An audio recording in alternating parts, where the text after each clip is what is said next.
Ake nginibingelele-ke izindlalifa kanye noKristu Jesu. The co-heirs with Christ Jesus, the new creations, idalwe ezintsha, holy people, God's dwelling place. Ngibingelela indlu kaThixo. Amen. Ngiyanibingelela heavenly citizens, the body of Christ, ibandla lenkosi. The in Christ beings. Ngiyanibingelela bathandekayo.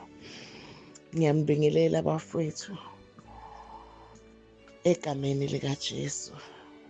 Kusho ngathi kusemini manje namhlanje mhla ka-31 October. This is my second clip ekubuyeni kwami from a long pause bazalwane. This is my second clip. Uma uthola le clip wazi ukuthi khona the first, the one that I made yesterday. Yes, lena eyesibili. Okay, lo zokunika lena nje shona kuye uthi unikeze mfethu neyayizolo. Amen. Onibingelelayo uMrs Nonhlahla Nomkhosi, uMamncube wakaXaba, uSolundi bazalwane KZN. Ngiwumntwana kaNkulunkulu, ngiyisikhonzi kanye nezikhonzi sonke. Ngisemzimbeni wenkosi, ngiyilungu lomzimba kanye nani. Ngingumzalwane bazalwane kanye nami. Amen bazalwane. Nginikhonzile-ke bazalwane izolo. Hey, cha, lungile bafowethu. Ngiyabonga, ngiyawathola ama-feedback okulalela kwabazalwane. Ngiyababona futhi abazalwane bengene egruphini okungukuthi niyabathinta ukuthi hayi buyani bo usebuyile uMamXaba. Amen bathandekayo. Cha bazalwane, ngiyafisa ukufunda nami ke ngenze njengezinye iy'ngane ke nginikhonze kube kufishane. Amen. Izolo-ke ukuphetha kokukhonza kwami ngingakafiki nje kukho ekuphetheni kokukhonza kwami, ngithe ake ngibale izinto uNkulunkulu athe ibandla, especially iy'khonzi zigeje kuzo, izinto iy'khonzi ezigeje kuzo, amaphoyinti, amaphuzu abalulekile abafundi beBhayibheli nabafundisi beBhayibheli, the teachers of the word, the ministers of the word, the able ministers of the word. Isho njalo enye i-version ithi he made us the able ministers of the new covenant. Lapha now 2 Corinthians chapter 3 verse 6 litho kuyena futhi osenza izikhonzi zesivumelwano esisha. Ama-translations esilungu, ama-versions esilungu athi the ministers, yabona, amanye athi abeke kanjani, the sufficient ministers, amanye athi the able ministers, amanye athi the adequate ministers, kanjalo kanjalo. Amen. We are made senziwe iy'khonzi. Okay-ke bazalwane, so ngithe kunamaphuzu abaluleke kakhulu and ukubaluleka kwawo ikhona okulimaze ibandla lenkosi at large uma lamaphuzu enganakwa ekufundweni kweBhayibheli. Wabalile izolo ngathi audience relevance, ukuthi kukhulunywa nobani. Lo okhulumayo ngabe umprofethi, ngabe uJeremiya, ngabe uZakhariya, ngabe uHoseya, ngabe uDaniel, you may name them. I know niyabazi bazalwane. Ukhuluma nobani. That is very important. Ukunaka lokho is very important. ukuthi kukhulunywa nobani, kuthiwani, ukunaka i-context, umongo wendaba. IBhayibheli zonke indaba zalo zi-contextual, zihamba ngomongo kusukela ekuqaleni kwalo bazalwane. Believe me bazalwane, kusukela ekuqaleni kwalo lilokhu liphethe lowo mongo, that context up to the very last, the very end of the Bible bazalwane. Akufanele abafundi beBhayibheli balahlekelwe umongo, i-context. And again, enye into very fundamental eBhayibhelini ukuthi is covenantal, limi ngokwezivumelwano.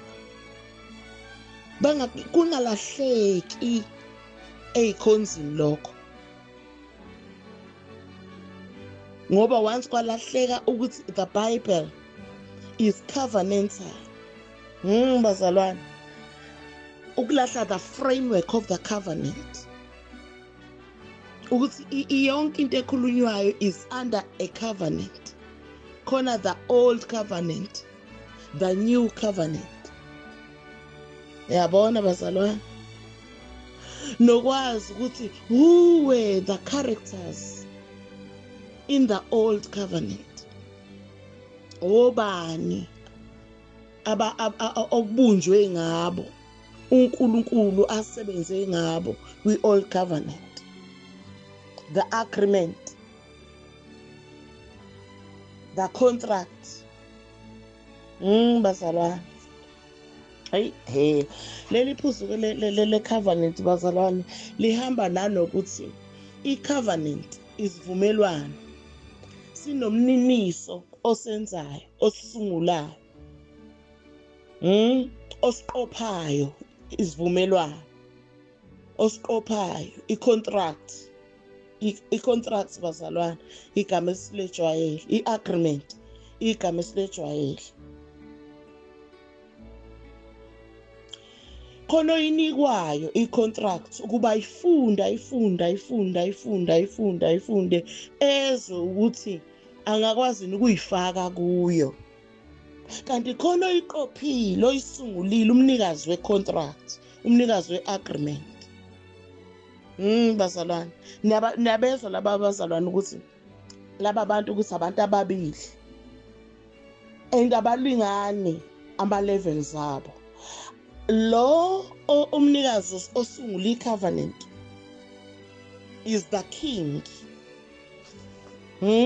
bazalwane, oyisungulile i-covenant, oyiqalile, akakwazi ukulingana nalo oyinikwayo, oyifica isiyenziwe, isiqoshiwe, isibhaliwe yaqedwa, yena sekufanele ayifake kuyo. Meyifaka, mevuma, angiboni ukuthi khona umuntu ophoqwayo ungena ngaphansi ayigaxe esivumelwaneni.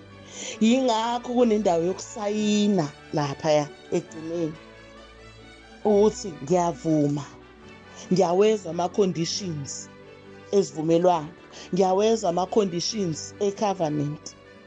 Bayezwa abazalwane, i-covenant inama-conditions okufanele abe clear, okufanele awanake oyifaka kuyo. Ngisho ngabe abhalwe ngama-fine prints, le mbhalo emncane kufanele ayikhathaze ngayo umuntu oyifaka kwi-contract. Uma umuntu eqashwa nje emsebenzini usuke ngena kwi-contract nomqashi, kukhona izinto okufanele abe clear ngazo la emsebenzini, azazi izinto ezizompromota, azazi izinto ezizomenzela ukuthi athole tshayini ama-incentives, angazi ngesiZulu ngathini, imiklomelo yokusebenza kahle, azazi izinto ezingalimaza ukuthi angayi-reach i-target yakhe. Yabona, ngiyafanekisa bazalwane ngento esiyaziyo. Yabona, azazi izinto ezizomxoshisa, ziyabekwa zibe sobala izinto. Umnikazi we-covenant, umnikazi womsebenzi, umnikazi we-agreement, umnikazi we-contract, uyibeka zibe sobala izinto ezizomxoshisa, izinto ezizomenza ukuthi asayine ama-warning. Umuntu akawasayiniki ama-warning azabe maningi. Khona la okufika khona ukuthi use-exhaustile. Uyazi naye ukuthi-ke hhayi-ke muke waphinda-ke emva kwalolu xolo. Hhayi, uyazazela nawe.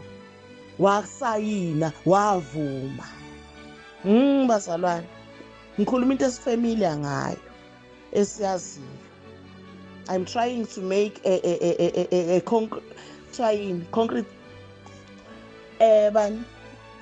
example. Isibonelo esiphathekayo, into iningi lethu elinambithile liyaziyo, abantu abake bakwamlungu. Awuvele ube ngaphansi kwamlungu nje ungekho ama-forms uma indawo oqashwa uyisi-established kahle, isisimeme kahle, esehleleke kahle umnikazi womsebenzi. Kunama-forms lapha kuma-forms, yonke into ibekwe yasobala. Ukusayina laphaya kuyibopha, kuvuma ukuthi hhayi ngiyawuthatha lo msebenzi. Wenza njalo-ke uNkulunkulu no-Israyeli, bazalwane. Kunake ukuthi nobani? Kunake. Wenza njalo-ke uNkulunkulu esivumelwaneni sakhe sokuqala no-Israyeli. Isivumelwano sabo siqala laphaya. Bayongisiza abantwana benkosi uma ngigeja. Ngikulungele ukusizwa. Izwi lenkosi kwenye indawo lithi ningaprofetha nonke ukuze nifunde nonke. Ake ngichanse nami ngingene ngalowo bhotho. Nala futhi ekusebenzeni uma ithuluzi lisebenza, that is where it is sharpened. Niyabona bazalwane? That is where i-growth iba lapho. We learn ngisho emaphutheni, bazalwane. So nami I'm ready to be corrected. I stand to be corrected. Amen. Khona nje umntwana wenkosi ongisizile ekukhonzeni kwami wayizolo. Ngayibona iphuzo angisiza ngalo, bazalwane. Uma ngithi sakhiwe, ibandla lakhiwe phezu kwesisekelo sabapostoli nabaprofethi nakuKristu. Ekhonzeni kwami ngiqale ngabaprofethi ngathi nabapostoli, kanti kubalekile ukuqala njengoba kubekiwe. Kanti mina I've been paraphrasing, bengingavulile, bengingafundi, ngathi sabaprofethi nabapostoli. Kanti ibandla isisekelo siqala sithi abapostoli kuba abaprofethi nezwa, bazalwane. Amen. Ngabonga kakhulu. So ngiyabonga ukuthi ngikukhumbule lokho. Oqaphelayo onakayo uzosho ukuthi hawu nami nginakile njalo. Nginakile. Amen. So namanje-ke bengisathi-ke ngikulungela ukusizwa uma ngithi u-Israyeli ungena esivumelwaneni noNkulunkulu laphaya ku-Exodus. Niyalwazi udaba, bazalwane, bese ebuqilini u-Israyeli ezweni laseGibhithe esengcindezini. Uyabona? Ehlezi kabuhlungu ezigqila, esebenza kabuhlungu ezigqila, ulila njalo phambi kaNkulunkulu u-Israyeli. Kwaze kwafika la ezwa khona ukukhala kwakhe uNkulunkulu u-Israyeli. Wasethumela-ke inceke yakhe uMoses. Niyalwazi udaba, bazalwane, ngicela ukungalixoxi ngenxa yesikhathi. Phela ngixoxa nabazalwane la, futhi more especially ngisathagethe zona iy'khonzi zenkosi. Akunankinga-ke, siyalalela sonke, akunankinga. Amen, bazalwane. Ngoba ibandla kufanele liqonde, ngoba this is who we are. God is aligning us. Amen. So uNkulunkulu ke niyalwazi udaba bakhala wezwa uNkulunkulu wathumela wabakhipha ngicela ukweqa into eziningi lapho baphuma eGibhithe. Niyakhumbula usuku lokuphuma kwaze indlu nendlu yahlaba. Niyakhumbula bazalwane, yahlaba iwundlu yabheca igazi kuzofika umbhubhisi owayezobulala amazibulo. Ngiyacabanga it was the last inhlupheko yabaseGibhithe ukufa kwamazibulo, and amazibulo ase-Israel asinda ngokuthi uma umbhubhisi efika wayezofika abone ukuthi kubhecwa igazi la, and then will pass over, and Passover passes over. Yabona, adlule. Okay, asedluleni-ke nathi-ke nampa-ke ehamba nabo uNkulunkulu aphinde futhi umcindezeli wabo, umhluphi wabo, aphinde futhi ashintshe ingqondo, athi ngiyabalandela, abalandele. Niyakhumbula bazalwane, wabalandela futhi bathi bebethi inhlaya emva kwabo babona kushunqa intuli lezi amahashe empi, babona ukuthi awu ngiyacabanga ukuthi bakhala kwaduma isililo ukuthi safa Moses. Bazalwane, base behlala iminyaka lapha yana, abanye base beqala ukuba comfortable, abanye base be right vele babengakwazi okunye babezalelwe khona. So kwakulula ukuthi basheshe bethi nje lapho bekwenziwani, lapho besikhishwelwani, ivelephi yona le ndoda esikiphayo. Noma bavuma, no baba bavuma, hawu namadoda nje athenjiwe avuma. Bukani sesizofela la. Bazalwane, kanti uNkulunkulu secuthele umhluphi wabo khona lapho nje. Usethi-ke hayi-ke ngamthola, sekulele i-judgment yokujajwa kwabaseGibhithe there and there.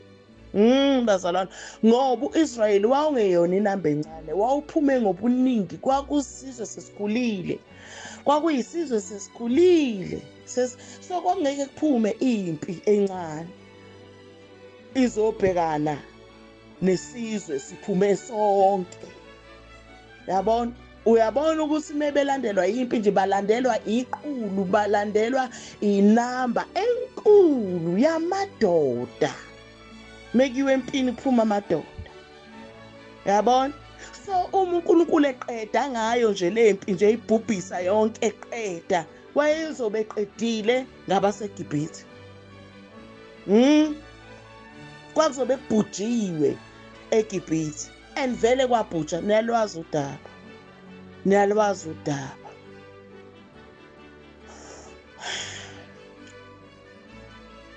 Ngibuye-ke kule ndaba-ke le ye-judgment yabaseGibhithe. Kodwa bajajwa abaseGibhithe ngesenzo sabo sonke abasenza ku-Israyeli ehlezi laphaya iminyaka leya engakanani nje iminyaka yahlala u-Israyeli eGibhithe, 400 years. Begqilaziwe, begqilazwa, behlukunyezwa. uNkulunkulu wabaphindiselela kuma-Egyptians, wabajaja nasenkosini yakhona, wabajaja. Wabhodla uNkulunkulu kumaGibhithe ngento ayenze esizweni sakho Israyeli. They were judged. Lwafika usuku lwabo. Angedluli. So mase bengaphesheya-ke bazalwane, uNkulunkulu uthuma uMoses kubo uthi akambuzele ku-Israyeli ukuthi ubonileni kodwa into abenzele yona. Awubabuze ukuthi bayibonileni kodwa into engibenzele yona, ngibakhipha ebugqilini ngesandla esinamandla. Awungibuzele bona. Exodus 19 verse 4. Nibonile lokhu engikwenzile kwabaseGibhithe, nokuthi nganithwala ngamaphiko okhozi nganisondeza kimi. Kalokhu uma nilalela nokulalela izwi lami nigcine isivumelwano sami, niyakuba yigugu kimi kunazo zonke izizwe, ngokuba umhlaba wonke ungowami. Nibe ngumbuso wabapristi kimi, nesizwe singcwele. Yilawo amazwi ozokuwakhuluma kubantwana bakwa-Israyeli. Niyamuzwa uNkulunkulu ukhuluma noMoses, uyamthuma uthi-ke awungibuzela bona ukuthi babonileni kodwa Nkosi yami. Enkonjeni uNkulunkulu uyasho ukuthi Nkosi yami akanayo vele inkosi uNkulunkulu, babonileni engibenzele khona.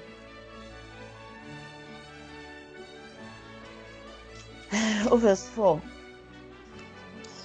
You have seen what I did to the Egyptians, ngifunda kwi-New King James,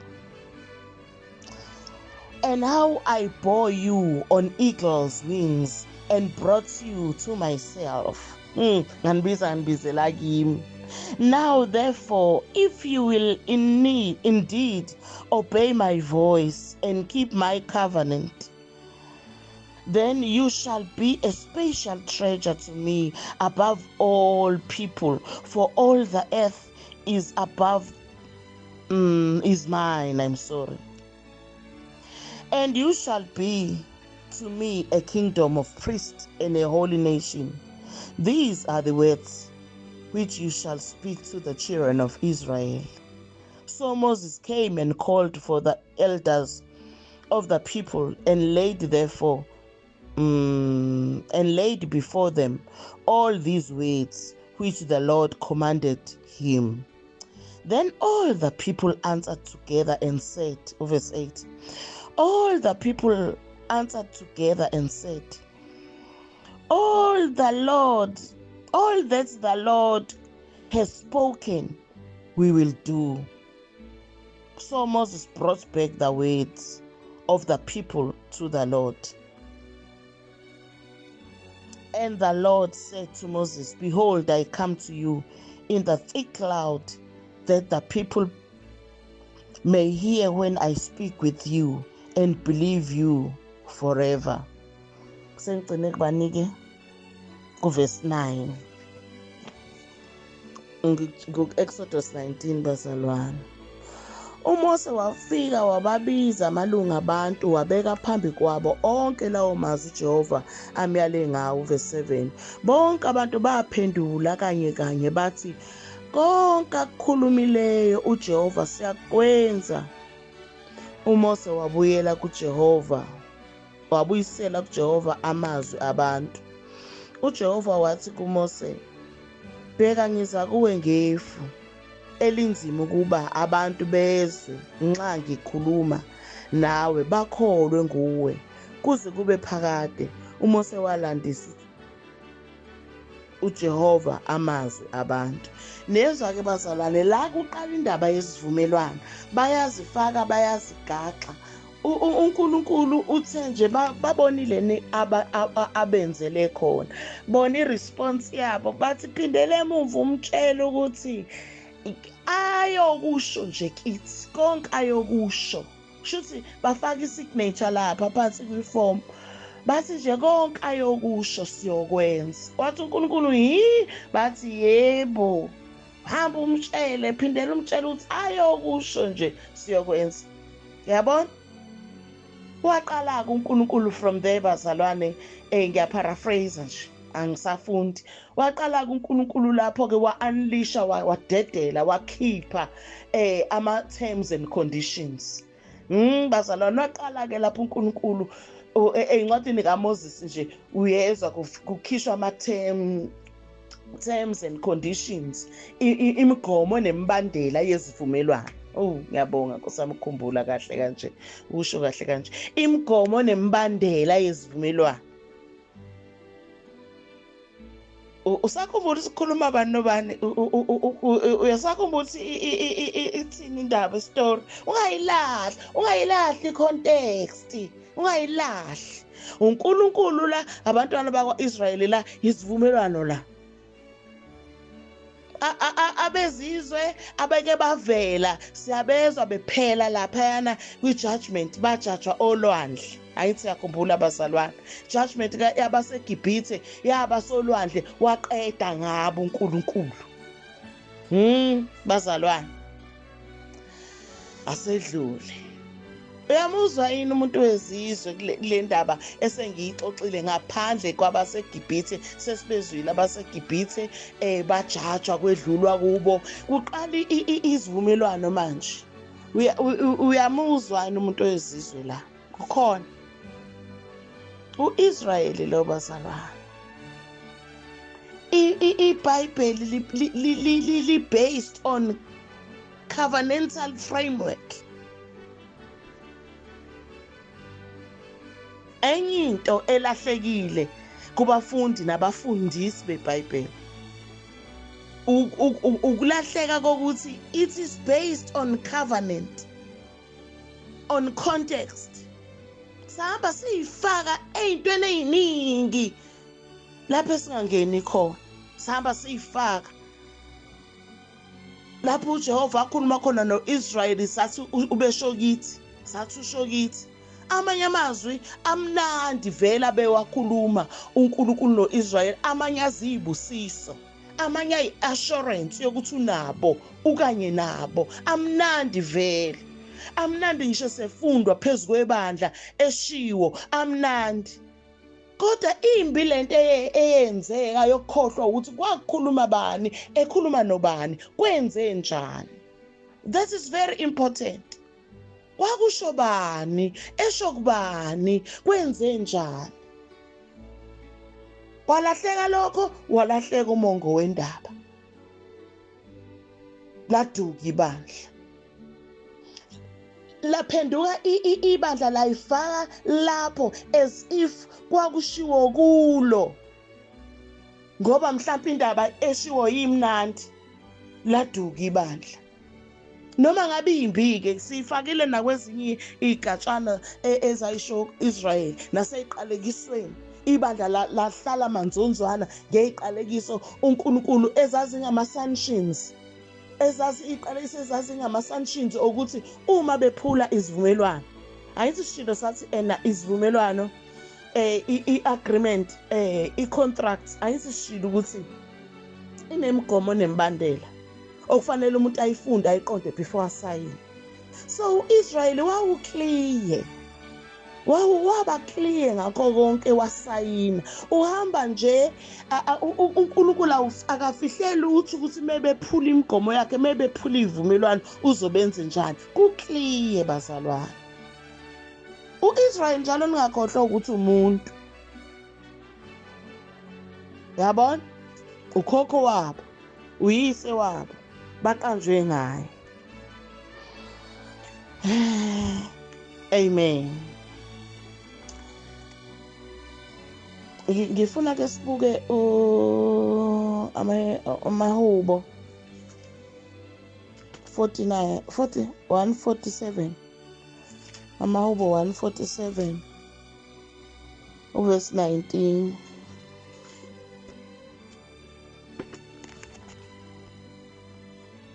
So he declares his word to Jacob, his statutes and his judgments to Israel. He has not dealt thus with any nation. And as for his judgments, they have not known them. 19. He declares his word to Jacob. uNkulunkulu lo his statutes and his judgments to Israel. Ngicela unake Nkosi yami, ngicela unake. Verse 20. He has not dealt thus with any nation, and as for his judgments, they have not known them. Lord, they have not known them or any other nations.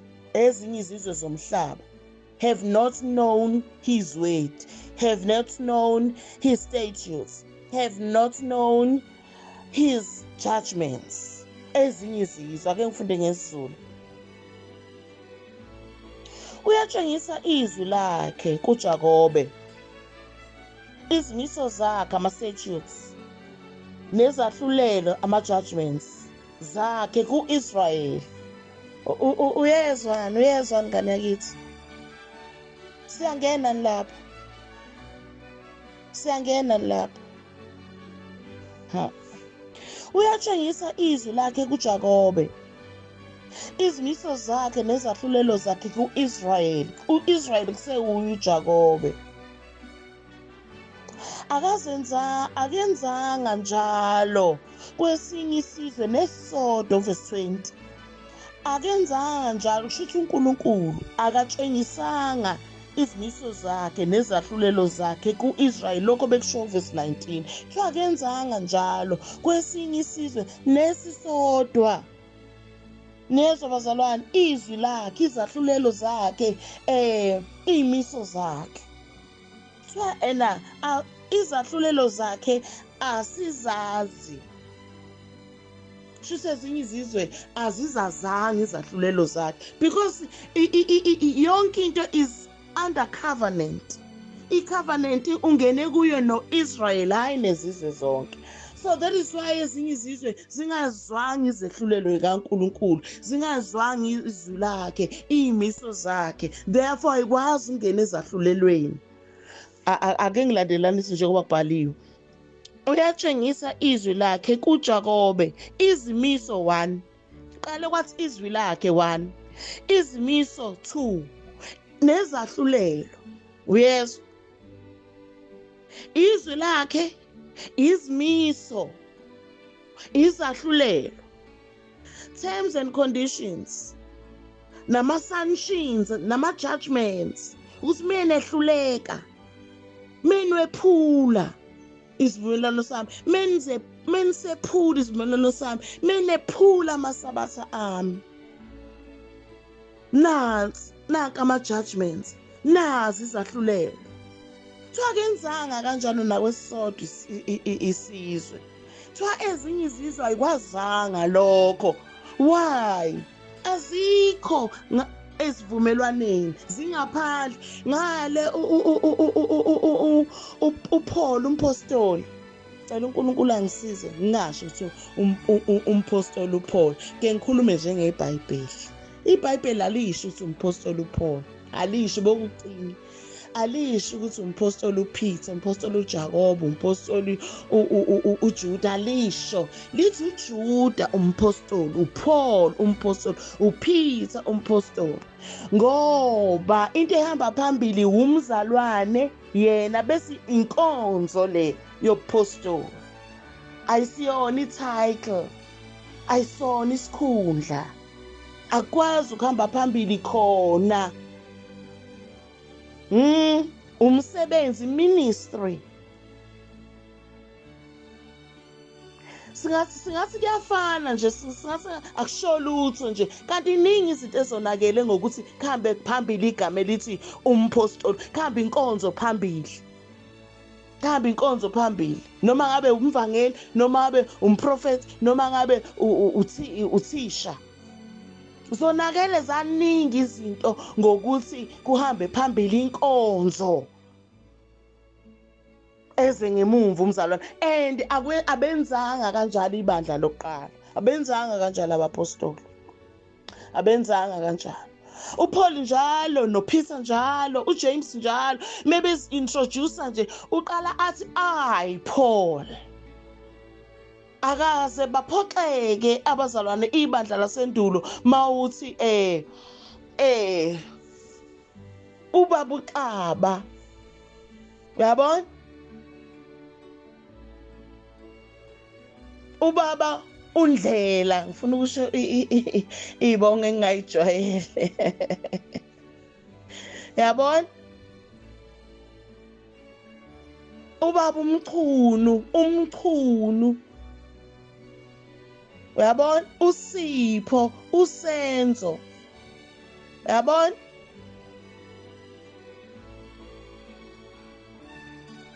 Njengamanje abazalwane asokwazi ukubabiza kanjalo. Uyabona lento iyoqala ngeministry yakhe umuntu. Ayisasho into efanayo naleya yisho koPaul. Ayisasho into efanayo. Ubobona ngokuthi kungenzeki bakwenze lokho Paul. Bangathi akuyafana. Anyway, kuyafana. Ngicela ukwedlula lapha. Ngicela ukubuya lapha. Amen. Kodwa-ke nami ngokujwayela-ke bazalwane, kuyenzeka ngithola umzalwane sengiqala ngokumbiza ngenkonzo yakhe ngigcine ngayo ngoba ngikhule kanjalo. Kodwa nginakho ukuqonda angikwenzi ngoba ngithi kuyafana, ukujwayela nokungajwayeli lokho oku-right. Kodwa sengiyakwazi mina nawe kusukela namhlanje. Amen. So bazalwane, this is the introduction yami yokuqhubeka nokukhonza kwami kwayizolo.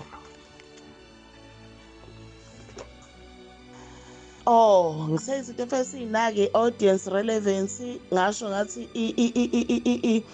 futhi iBhayibheli is covenantal, ngathi is contextual, ngathi fanele sinake i-age, time, isikhathi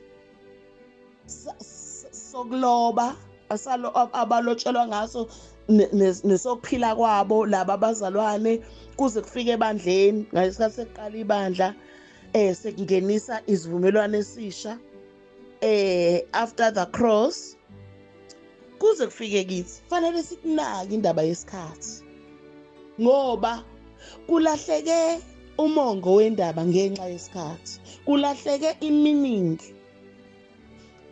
Sageja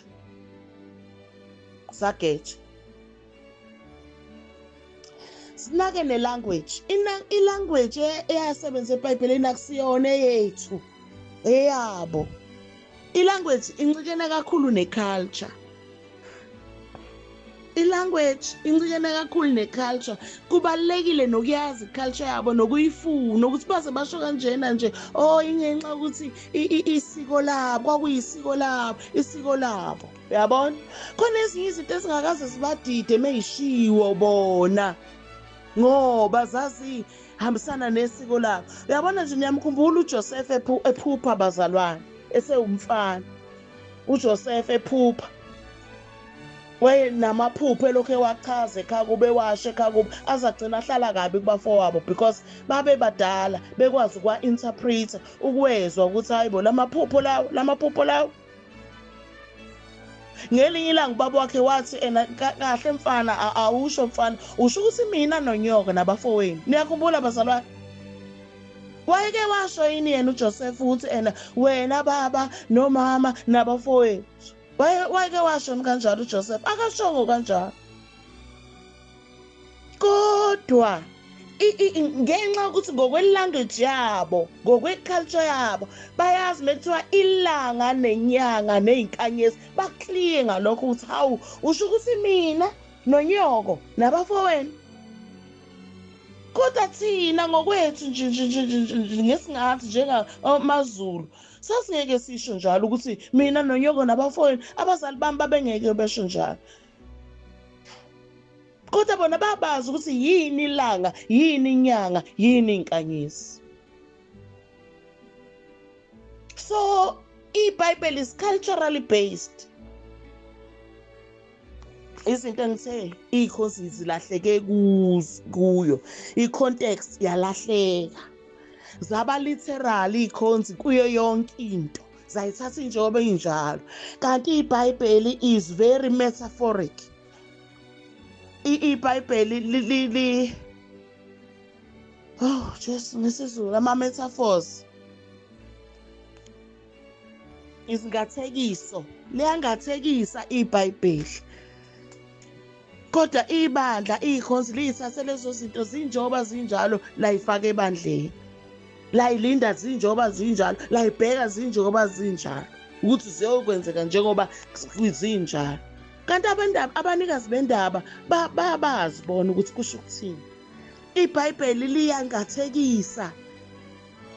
iBhayibheli lilotshwe ngama-symbols. Bayazi ukuthi mekuqhamuka inkanyezi symbolize ukuthini, lokhu kusho ukuthini, lokhu kusho ukuthini. Inyoka yini inyoka, isho ukuthini mekuthiwa methi nje inzalo yezinyoka, bayazi. Yabona? iBhayibheli is symbolic. Lisebenzisa ama-figures of speech. ingathekiso, imfanekiso, parables, iBhayibheli.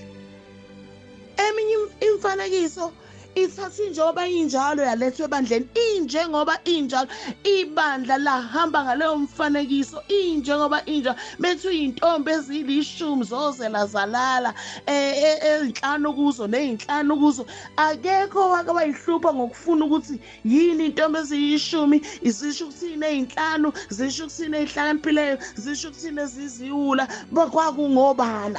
Uthola ukuthi iy'khonzakazi ziy'hluphe ngaleyo nto. Ngalokho nje kukodwa kulahleka inqwaba yomqondo womongo wendaba.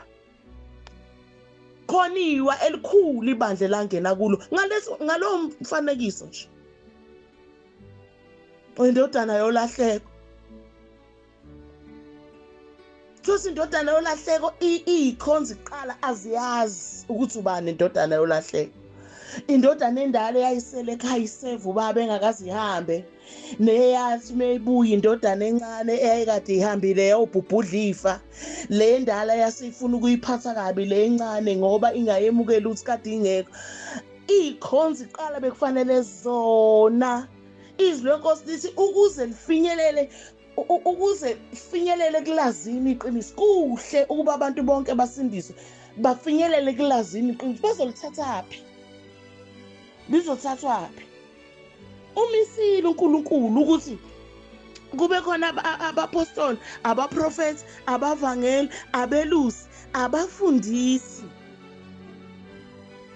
teachers.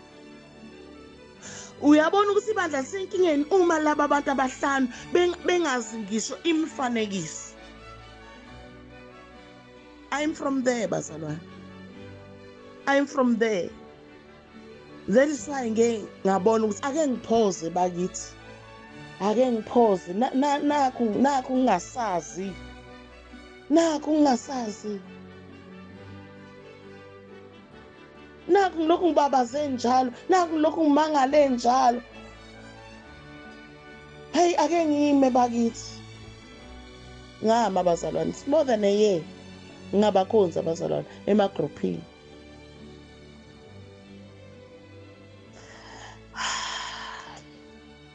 Amen.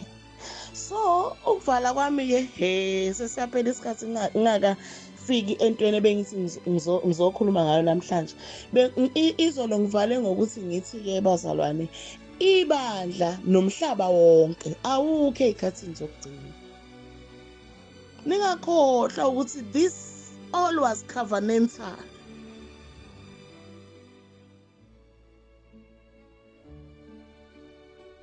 Uyakhumbula ukuthi ngalesikhathi abanikeza isivumelwano wabanikeza nama-sanctions, ama-judgments. Uyamkhumbula ukuthi umuntu meqashwa emsebenzini, isibonelo sithe usayina iform enemigomo nembandela, eclear ngama-sanctions onke ukuthi uyogwetshwa kanjani uma ephula imithetho. Ama-warnings kuze kufike lapha uthola ukuthi use-exhauste lonke uxolo lomqashi, sekufanele manje-ke axoshwe, abonge athi wehlulele kahle mqashi wami. Ukhona nomunye umuntu ongayisayinanga iform, ongaqashiwe la efemini, olindele ukuthi mesehlulelwa lo muntu eselahlwa lo muntu naye sekufanele angene lapho. Is it fair ukuthi mase sekuthiwa ke siyaphela ke ngawe? Kuyaphela ke ngawe ke? Uyazi sasho ukuthi usekuzeke kwanje kuyaphela umsebenzi. Nasi sehlulelo usuya ekwahlulelweni. Mhlawumbe isehlulelo besithi nje angifuni ukweqa aweni, so angifuni ukufaka into ngishaba isibonelo ezongenza ukuthi kuze kwedlule aweni. So bengisenza isibonelo nje sokuthi uma esexoshwa lo muntu emsebenzini esenziwa njengoba ayesayinile, sekuthiwa kuye sekethe umqashi, esenza njengoba ayethe uyokwenza, sekufanele yini bese kwenzeka lokho bese ngena wonke umuntu nobe engaqashiwe nobe ngaphandle kwayo yonke lento kodwa mase kuni i-judgment useyangena wonke umuntu anizona iy'ngane bazalwane anizona iy'ngane ninezo khona into esiqeke khona into enizwayo engiyigudlayo. The point I'm driving home ukuthi umzalwane uma mcaba usho ukuthi kungenzekana ukuthi ngabe usho ukuthi pho usho ukuthi ene asikwazi bazalwane uqhamuka izizwe zonke zomhlaba, global physical world, ezingaphandle kwe-covenant, ezingekho under the covenantal world.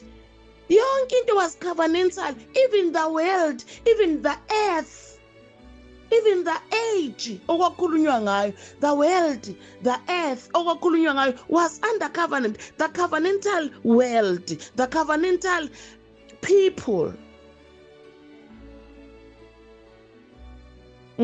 Bazalwane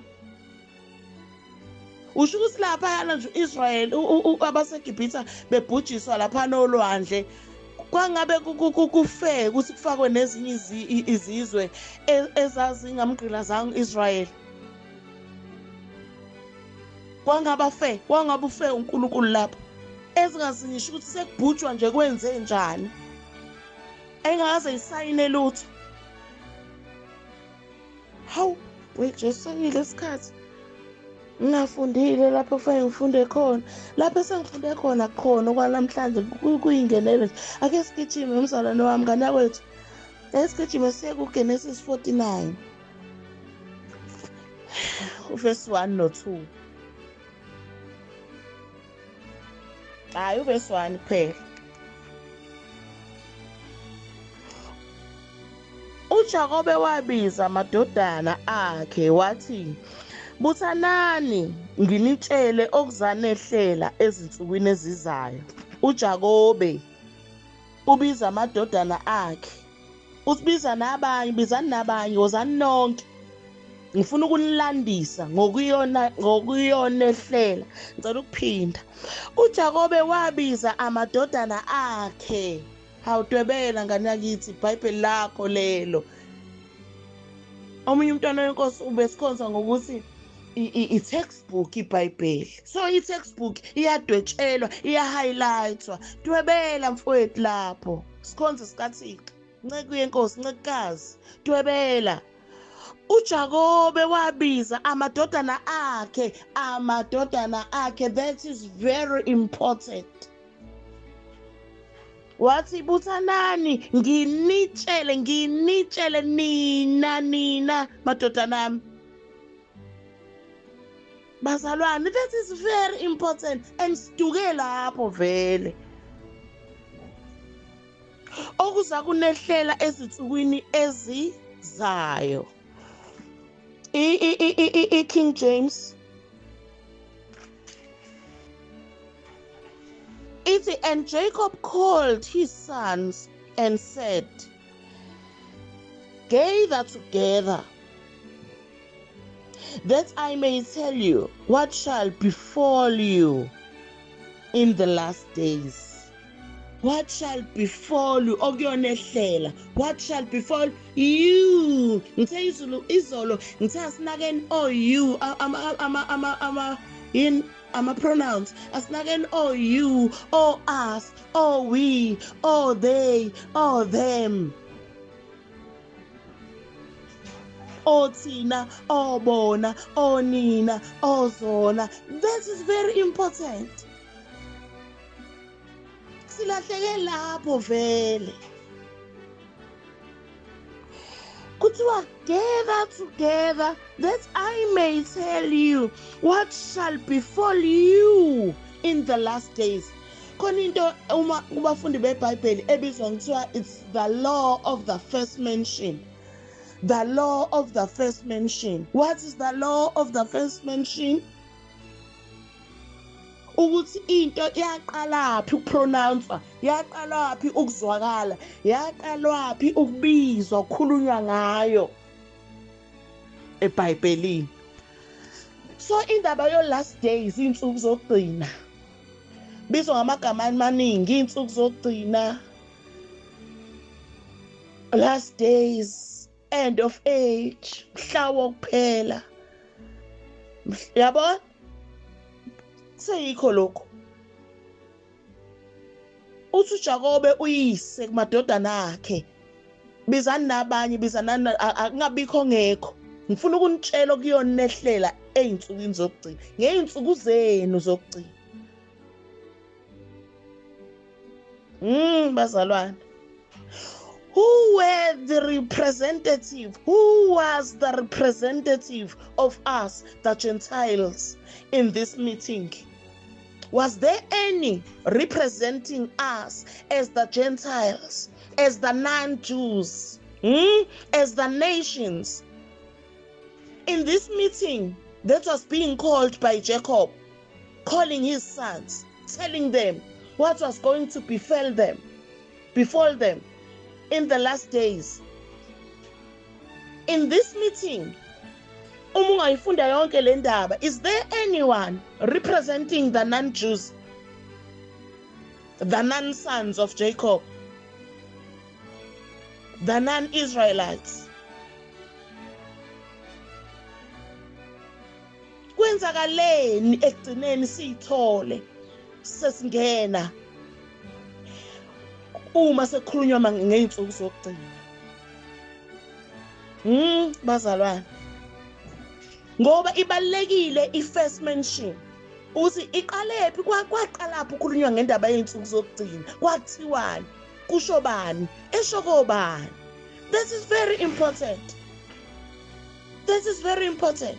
Silahleke lapho vele, ikhonsi zenkosi zilahleke lapho vele, therefore ibandla lalahleka lapho vele, and therefore umhlaba wonke walahleka lapho vele, ngoba lento yithola isho ngisho nama non-Christians, ama non-believers. Phela nikhumbule ukuthi izwi lenkosi ibandla liyinsika nesisekelo seqiniso uma konakele kulo. Umuzo wakhe entabeni ongesithe uma konakele kuwo. Bazalwane, uyithola ke lento ke vele kigcwele umhlaba wonke nokuyilungisa sekunzima, sengazi ukuthi wena ofuna ukuyilungisa uwo bheda, uwo mubi.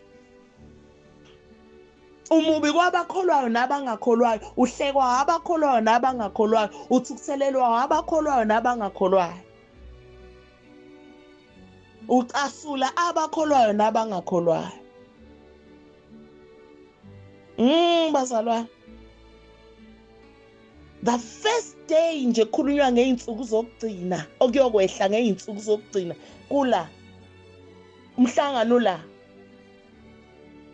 ubanjwa uyise wabo ogcine ewukhokho wesizwe sonke sika-Israyeli, samaJuda onke, ngoba noJuda ukhona la. Lapha kuvesi 9 uyavela uJuda.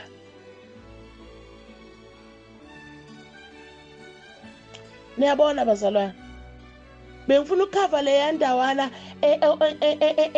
eyangimangaza neyangenza ukuthi eyangisanganisa ikhanda mengiyizwa ukuthi bazalwane siyasibona beyinsuku zokugcina, futhi iy'nsuku esiphila kuzo akuzona ezokugcina, asiphile iy'nsuku zokugcina, zisithinte.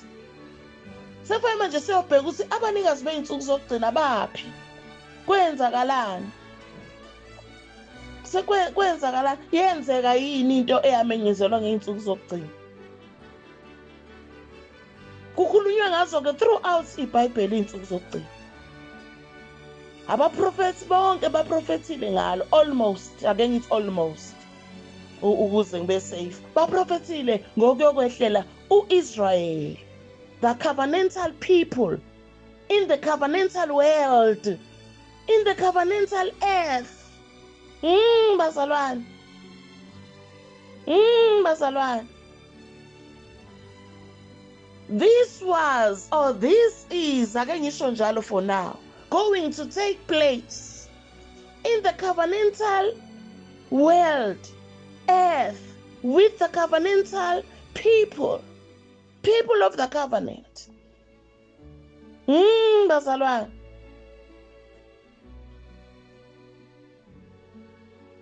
Omunye uzosinganasi phela sizingabe isivumelwano esisha. Kulungile phela ikuseyiclip esibili lesisaqhubeka ngithi mzalwane wami, ngane yakwethu, mfowethu. Kulungile bambake. Sengathi ungabhala phansi okuwumbuzo onakho ubhale phansi. Ngeke ungabikho umbuzo ngazi ngami. Ngaze ngalithatha iBhayibheli lami ngalibhala lapho engiqhamukela khona umbuzo khona ngimaka ukuthi nansi into engixakayo, nansi besa ngikhonza kanjena laba abazalwane, mesasho kanjena lo mzalwane, ngoba kayedwa abaningi manje sengiyabazi. Now umbuzo, nansi into engenzela umbuzo, nansi into kuningi is biblically kulapha eBhayibhelini lakho. You are correct. Kodwa kufanele sinake ngangakayazi indaba ye-context ukuthi be contextual. The Bible is contextual. Check the language, check the time, check the age. The covenant. Don't forget about the covenant framework. Ake ngimeke lapho bazalwane. Ngiyabonga bafowethu. Ngiyabonga ingane kaNkulunkulu ukungilalela nje. Ngubani? Who am I after all? Ngaphandle nje kokuthi ngizelwe nami ngokwaphezulu, ngizelwe uNkulunkulu. Ngiyilungu lomzimba kanye nani, ngisemzimbeni kanye nani. Bazalwane, ngisesivumelwaneni manje kanye nani. Ekugcineni uze wasifaka nathi uNkulunkulu. Wabona ukuthi hayi akasiqede lesiyana, was broken, that one. Was broken. Basaphula basiphoqoza basiqeda saba beyond repairs isivumelwano sokuqala. Ngiyazi neyazi bazalwane, ningabafundi beBhayibheli. So nakala sabehlula. Kwaze kwadinga uJesu yena uqobo ukuthi ehle azolungise ingxenya ezibehlulile. uJesu mefika bazalwane, hawu sekusele no 3 minutes ku Matthew 5:17 wathi hayi sesozosale sekulungisa mina ngoba nina nehlulekile. 5:17 Matthew. Ningathi ngize ukuchitha umthetho nabaprofeti, angizange ukuchitha, ngize ukugcwalisa. Bazalwane, kwabehlula kwabakhipha inkani, kwaze kwadinga ukuthi kwehle yena uNkulunkulu uqobo azogcwalisa izinto abazephulile. Uzosisiza uNkulunkulu kancane sibuke ukuthi babephuleni, wagcwalisana uJesu, wagcwalisa nini, wagcwalisa kanjani. Ngoba wathembisa. Verse 18, ngokuba ngiqinisile ngithi kini kuze kudlule izulu nomhlaba akusoze kwadlula gamana linye nasicashana sinye somthetho kufezeke konke, kuze kufezeke konke. Usakazange uzochitha umthetho nabaprofeti. Verse 18, ngiqinisile ngithi kini kuze kudlule izulu nomhlaba. Nisakhumbula ukuthi it's metaphoric bazalwane. Niyakhumbula ukuthi konje leli gama izulu vele lingilahlekele Nkosi yami. Ngiyangathekiswa la. Soba senkingeni ibandla melizwa leli izulu nomhlaba. Khumbulani umfana ephupha amaphupho. Ephupha ilanga nezinkanyezi nenyanga. Ukuthi wathini baba wakhe. Isahamba lapho nje le ndaba. Nakho sekuyavela la. Kuze kudlula izulu nomhlaba akusoze kwedlula gamana linye. Musukulindela izulu nomhlaba, the literal one, the physical one. Akulona ulimi lwakho lolu. uJesu wayazi ukuthi ukhuluma nabantu abaqondayo, babezwa ukuthi uthini. Hawu seku-49 minutes. Ake nginqobe nje nami bazalwane. Ngiyabonga kakhulu ukulalela kwenu. Ngani zenkosi, inkosi inibusise. Siyabonga uNkulunkulu wethu ongcwele umusa wakho. Eyi madoda. Sibonga ukuthi kuyandiswa kithi umusa nokuthula ngenxa yokukwazi wena Nkulunkulu wethu. Kusho njalo umntwana kaNkulunkulu uPeter ekhuluma nebandla. Uthi makwandiswe kini umusa nokuthula ngokumazi uNkulunkulu nenkosi uJesu. NoJesu inkosi. Amen. Nami ngisho njalo bazalwane. May the grace of our Lord Jesus Christ dwell and abide. Amen. Ngiyabonga kakhulu bathandekayo. Praise God. Eyicishe ngangqondo.